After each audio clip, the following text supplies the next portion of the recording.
बरं जाऊ दे बा. मी काय म्हणतो गड्या हो, काही जास्त विचार करू नका. आपलं काही लग्न होत नाही या जन्मात असं वाटते. फालतू जन्माला आलो आपण. हा काय करता आता? अरे शिवा, असं काही नाही. आपल्या इकडल्या लोकांच्या अपेक्षा जास्त वाढल्या ना. त्यात पोरी झाल्या कमी आणि पोरं झाले जादा. मग बरोबर आहे ना ते. पोरं कसे काय जादा झाले आणि पोरी कमी झाल्या? अरे आपल्याच पापाचे फळ आहेत ते. हे आपल्या इकडले लोक याला पोरगा पाहिजे, वंशाला दिवा पाहिजे.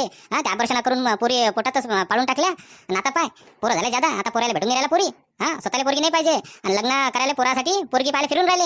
हे आपल्याच पूर्वजाचे कर्म आहेत, ते आपल्याला भोगायला उरायला आता. हावले का शिवा, बरोबर बोलून राहिला का तू? माय आजी बी तशीच होती ना बे. माय आईले म्हणे ना, पोरगी झाली तर तुला टाकूनच द्यायला लावतो म्हणे. पोरगाच पाहिजे, नातूच पाहिजे म्हणे मले. अरे बाईच बाईचे दुश्मन आहे ना. बरं जाऊ द्या बा. हे गोट आता लोकांच्या लक्षात येऊन राहिलं, आता वाढून राहिल्या पोरी. पण आपल्याला नोकरी नाही ना. हा त्याच्यामुळे आता आपल्याला भेटून नाही राहिल्या. लोक सुधारले, समाज सुधारला म्हणा. पण आपल्या इकडे पोरी कमी आहेत. पण फॉरेनात